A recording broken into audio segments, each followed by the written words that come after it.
जय हिंद दोस्तों, good evening. आज हम लेकर आए हैं केमिकल काइनेटिक्स का इम्पोर्टेंट ऑब्जेक्टिव। ध्यान देंगे हुआ क्वेश्चन नंबर 1 हुआ the minimum amount of energy required to convert reactant molecule into product.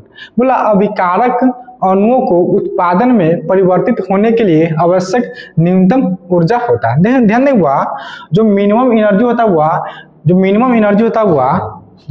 Amount of energy होता हुआ जो रिएक्टेंट से क्या है, रिएक्टेंट से प्रोडक्ट में यानी अभिकारक से उत्पाद में परिवर्तित होता हुआ ये होता हुआ एक्टिवेशन एनर्जी। क्या होता हुआ? सक्रिय ऊर्जा। बोलता हुआ काइनेटिक एनर्जी, पोटेंशियल एनर्जी और क्या हुआ? Activation energy. क्या हुआ? एक्टिवेशन एनर्जी होगा। क्या हुआ? यानी होता है सक्रियण ऊर्जा।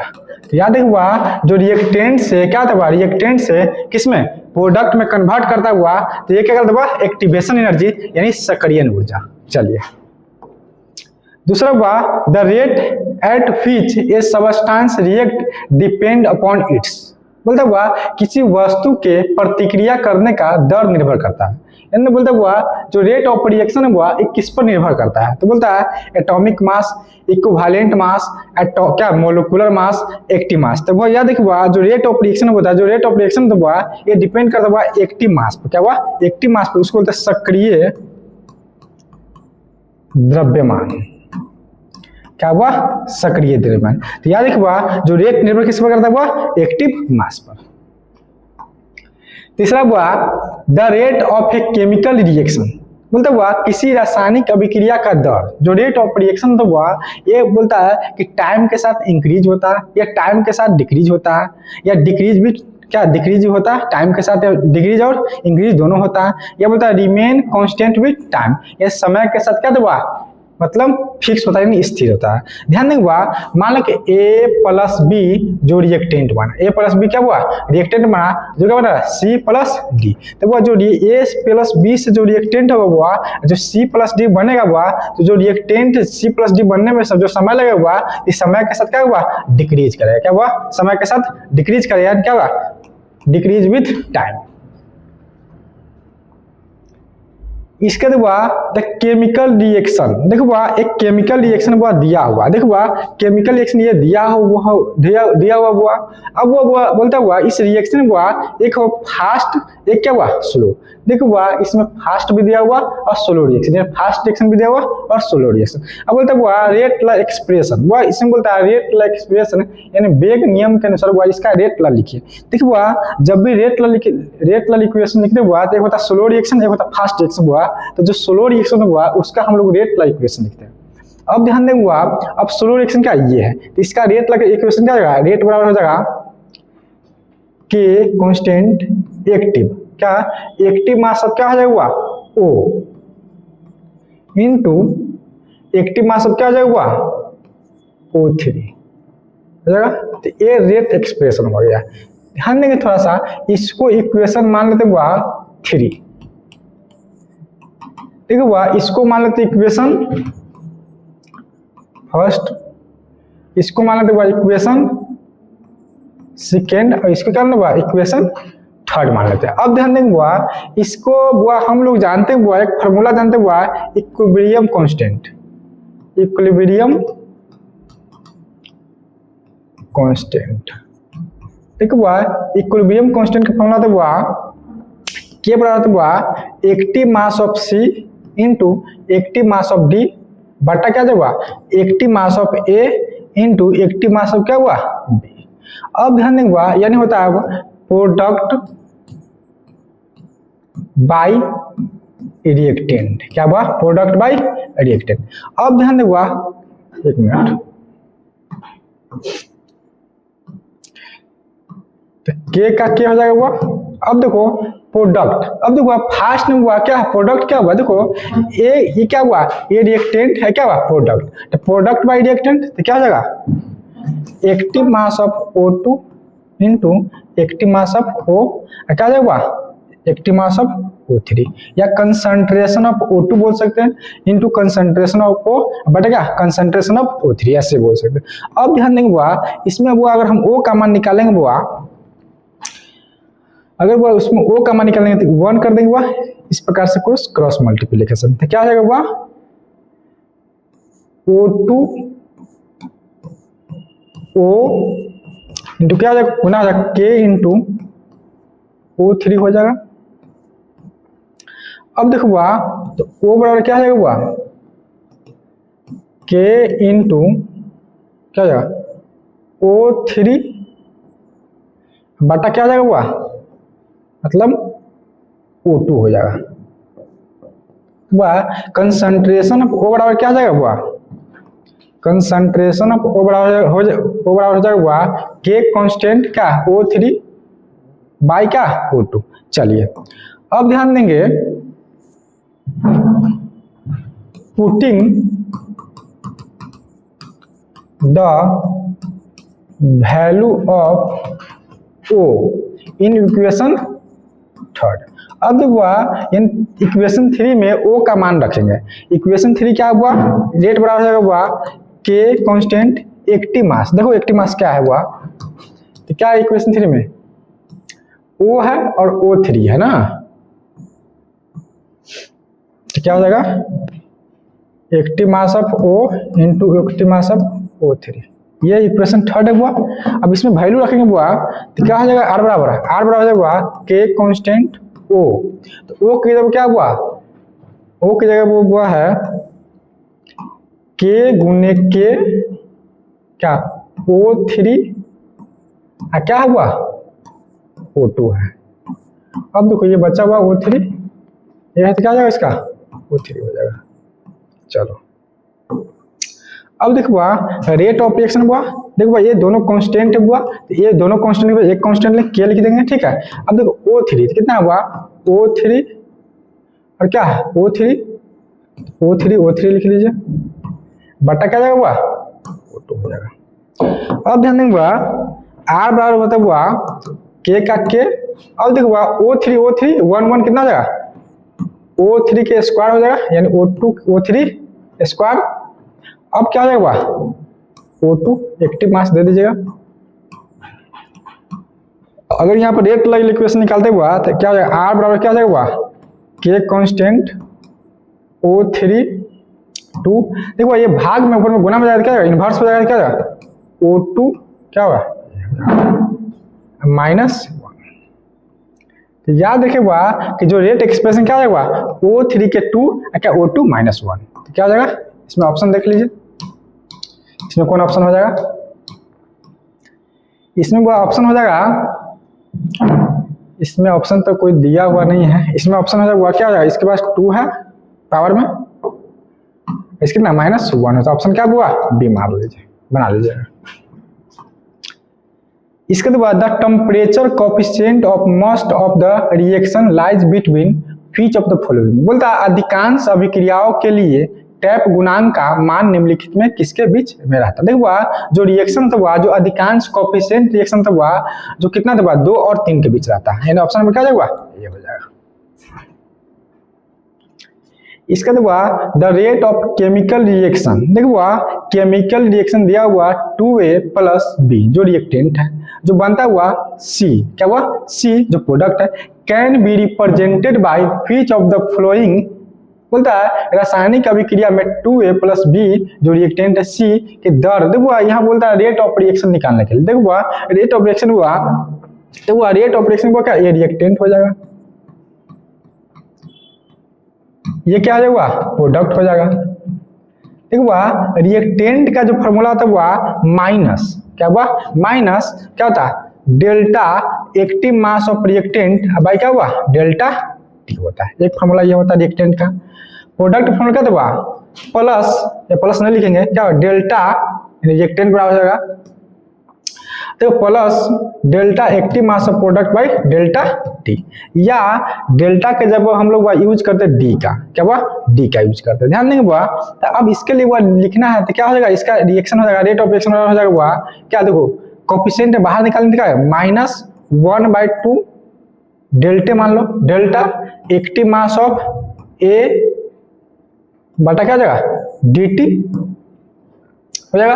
अब बी निकालना हुआ तो ए भी माइनस में, माइनस क्या कोई कोफिशिएंट नहीं है, क्या होगा minus d active mass of B delta T या डी टी लिखो डी टी। अब सी के लिए निकालने क्या है प्लस में हो जाएगा, क्या plus D active mass of C क्या होगा डी टी होगा। देखिए बोलता है रेट ऑफ रिएक्शन रिप्रेजेंट करता है, क्या हो जाएगा माइनस में है, ये भी माइनस में है, ये भी माइनस में है, ये प्लस में, यानी क्या हो जाएगा ऑल ऑफ दीज हो जाएगा। इसका आंसर क्या हो जाएगा ऑल ऑफ दीज हो जाएगा। इसके बाद the rate constant of a chemical reaction depend upon which of the following, मतलब किसी रासायनिक अभिक्रिया का वेग स्थिरांक निम्नलिखित में से किस पर निर्भर करता है। मतलब हुआ जो रेट कांस्टेंट हुआ ये निर्भर करता हुआ टेम्परेचर पर, यानी तापमान पर, याद रखिएगा। ऑप्शन में क्या जाएगा ये हो जाएगा। इसके बाद the rate of reaction of A substance depend upon, किसी पदार्थ की अभिक्रिया का दर निर्भर करता है। देखो जो रेट ऑफ रिएक्शन पर निर्भर करता हुआ एक्टिव मास पर बता चुके हैं। इसके बाद the unit of rate constant of second order reaction, बोलते हुआ सेकेंड ऑर्डर का, सेकेंड ऑर्डर का हुआ जो यूनिट क्या होता है, यानी मात्रा क्या होता है। देखिए हुआ एक याद रखिए हुआ के बराबर एक फॉर्मूला याद रखिए हुआ मोल पर लीटर 1 माइनस n पर सेकेंड। अब वह जिसके लिए निकालना हुआ इसके लिए n का वैल्यू क्या रखेंगे हुआ n का वैल्यू डाल देंगे। देखो सेकेंड के लिए निकालना हुआ तो n का वैल्यू क्या डालेंगे 2 डालेंगे। अगर फर्स्ट के लिए निकालना है तो क्या है 1, अगर सेकेंड ऑर्डर के निकालना है तो 2 डालेंगे, फर्स्ट ऑर्डर के लिए 1, जीरो के लिए 1, जीरो के लिए 0। अब देखो के का के हो जाएगा, देखो मोल का मोल हो जाएगा पर लीटर 1 माइनस, तो 1 माइनस n मतलब 1 माइनस कितना जाएगा 2, पर क्या जाएगा पर सेकेंड, ठीक है। मोल का मोल हो जाएगा लीटर पर, अब 1 में से क्या है -1 पर कितना सेकेंड हो जाएगा, ठीक है। मोल पर लीटर पर सेकेंड ये हो जाएगा, मोल पर लीटर पर सेकेंड क्या हो जाएगा ये हो जाएगा, क्या होगा सेकेंड ऑर्डर का एक मात्रक हो जाएगा। याद रखिए क्या हो जाएगा सेकेंड ऑर्डर मोल पर लीटर पर सेकेंड, सही है ठीक है वाह। चलिए इसके बाद the specific rate constant of A first order reaction depend upon, बोलता है the specific rate constant of A first order reaction depend upon, मतलब वह किसी प्रथम कोटि अभिक्रिया का पर विशिष्ट वेग स्थिरांक, देखो जो वेग स्थिरांक वह डिपेंड करता हुआ ये भी करता हुआ टेम्परेचर पर, क्या हुआ टेम्परेचर पर। इसके बाद if the rate of reaction is express by rate क्या ए दिया हुआ इंटू बी क्या then the order of reaction, देखो जब भी ऑर्डर ऑफ रिएक्शन निकालना हुआ तो पावर को हम लोग क्या करेंगे जोड़ देंगे। देखो इसको मिस्टेक होगा यहाँ पर होगा 2 होगा यहाँ पर क्या 1 होगा, तो इस पावर को जोड़ेंगे क्या 1 + 2 कितना होगा 3 हो जाएगा, यानी पावर को हम लोग जोड़ेंगे तो ऑर्डर ऑफ रिएक्शन निकल जाएगा। इसके बाद the order of reaction H2 + Cl2, देखो यानी हाइड्रोजन और क्लोरीन क्या हुआ हाइड्रोजन और क्लोरीन हुआ, हाइड्रोजन क्लोरीन का हाइड्रोक्लोरिक एसिड बनाता हुआ जो सनलाइट के उपस्थिति में या H न्यू की उपस्थिति में वो बनाता हुआ, ये एग्जांपल है हुआ शून्य कोटि का, क्या हुआ शून्य कोटि अभिक्रिया का एग्जांपल है। इसके बाद the half life of A first order reaction, बोलता हुआ जो हाफ लाइफ है वह ये किसका है, बोलता हाफ मैंने प्रथम कोटि अभिक्रिया का हाफ लाइफ, बोलता है does not depend upon rate of constant, क्या does not depend upon initially concentration, depend upon initially concentration all of this, बोलता हुआ जो फर्स्ट ऑर्डर का जो हाफ लाइफ हुआ ये निर्भर नहीं करता किस पर, पता हुआ डज नॉट क्या हुआ does not depend upon initially concentration, यानी प्रारंभिक बिंदु होगा या प्रारंभिक सांद्रता हुआ इस पर निर्भर नहीं करता है। चलिए इसके बाद the rate law equation of a chemical reaction is represented as इतना इतना, K constant active mass of A into active mass of B की power 2 if the concentration of B is stable, देखो यहाँ बी क्या हुआ ये 3 गुना होता, B क्या हुआ 3 गुना होता दैट ऑफ ए कांस्टेंट, एक हुआ एक क्या कांस्टेंट देन द क्या रेट बिकम्स, मतलब हुआ ए जैसे के तैसे हुआ अब बी क्या हुआ 3 गुना होता है, तो क्या हो जाएगा के जैसे के तैसे हो जाएगा हुआ, अब बी का हुआ 3 गुना होता है क्या 3b के क्या कर दी हुआ स्क्वायर कर दीजिए तो क्या हो जाएगा, जैसे के तैसे हो जाएगा। कितना, 3 का स्क्वायर कितना जाएगा, 9, कितना हुआ 9, तो कितना टाइम्स हुआ, 9 टाइम्स हो जाएगा। कितना प्राप्त करेगा, 9 टाइम्स। इसके बाद if the rate equation for a reaction order of reaction, देखो इसमें ऑर्डर ऑफ रिएक्शन निकालना हुआ तो इसमें क्या करना हुआ, जोड़ना, तो 1/2 प्लस 1/2, इसका एलसीएम लीजिए, कितना होगा 2, 1 प्लस 1 कितना जाएगा, यानी कितना जाएगा, ऑर्डर ऑफ रिएक्शन कितना निकलेगा, 1 निकलेगा, यानी ऑर्डर ऑफ रिएक्शन कितना जाएगा, 1। ऑप्शन में क्या जाएगा, डी हो जाएगा। इसके बाद द हाइड्रोलाइसिस ऑफ इथाइल, क्या ethyl acetate in the presence of dilute NaOH is a reaction of which order, देखो ये एग्जांपल है हुआ किसका, ये वो एग्जांपल है हुआ क्या है, सेकेंड ऑर्डर रिएक्शन का। क्या हुआ, सेकेंड ऑर्डर रिएक्शन का। बोलता है कि जो मतलब अगर सोडियम एसीटेट क्या इथाइल एसीटेट को मतलब सोडियम हाइड्रोक्साइड की उपस्थिति में जो रिएक्शन होता हुआ, ये क्या कहलाता है, सेकेंड ऑर्डर। क्या हुआ, सेकेंड ऑर्डर। इसके बाद the expression of rate for a chemical reaction, देखो इसमें भी ऑर्डर ऑफ रिएक्शन निकालना हुआ तो पावर को हम लोग क्या करेंगे, जोड़ेंगे, तो क्या 1 प्लस क्या होगा n, तो क्या आ जाएगा 1 प्लस n, या क्या n+1, पावर को हम लोग जोड़ देंगे। इसके बाद the rate of zero order reaction, देखो जीरो ऑर्डर रिएक्शन निकालना हुआ तो आराम से क्या करेंगे, k कांस्टेंट a के पावर 0 इंटू b के पावर 0, ये 0 के लिए होगा। फर्स्ट के लिए 1 डालेंगे, सेकेंड के लिए 2 डालेंगे, तो क्या होगा, ऑप्शन में क्या जाएगा, बी हो जाएगा। इसके बाद the unit of rate and rate constant is the same for the reaction order, बोलता किस कोटि की अभिक्रिया के लिए वेग तथा वेग स्थिरांक की इकाई समान। देखो जब रेट ऑफ रिएक्शन निकाले हुआ, इसमें n का मान अगर हुआ 0 रखे हुआ तो रेट ऑफ रिएक्शन n का मान क्या हुआ, 0 रखे हुआ तो रेट ऑफ रिएक्शन के यूनिट मात्रक निकल जाएगा।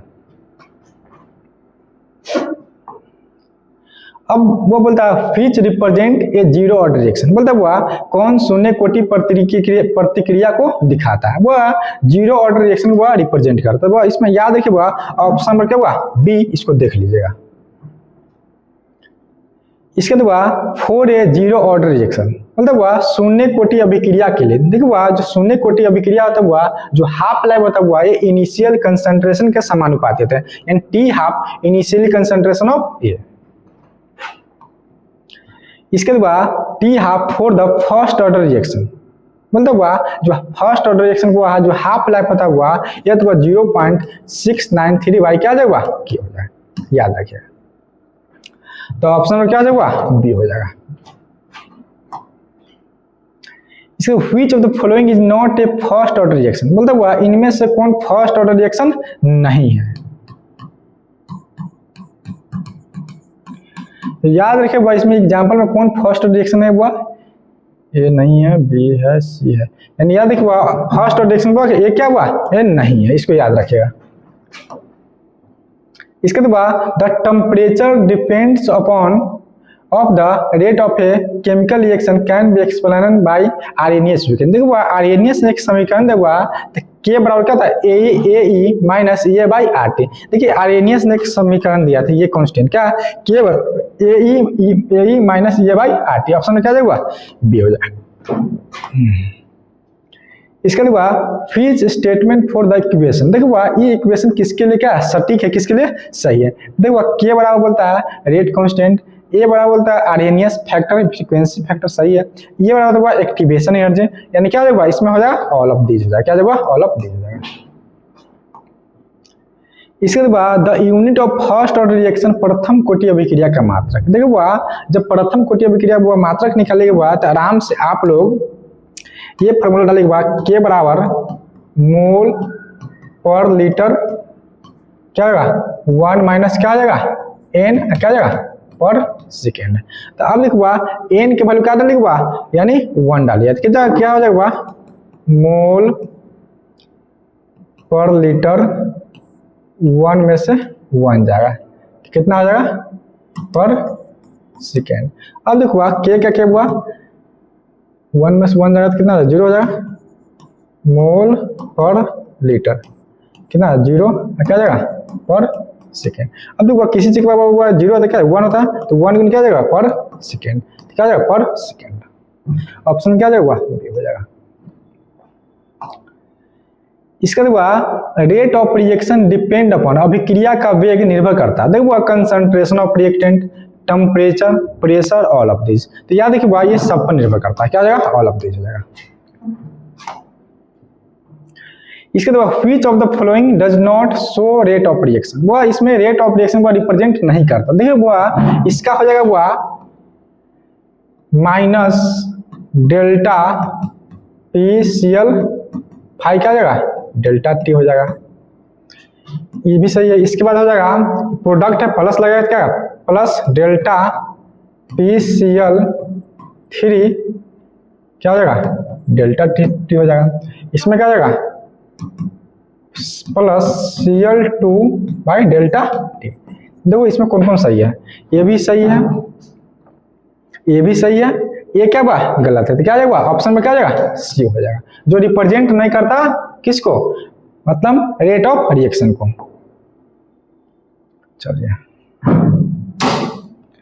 ठीक है, धन्यवाद।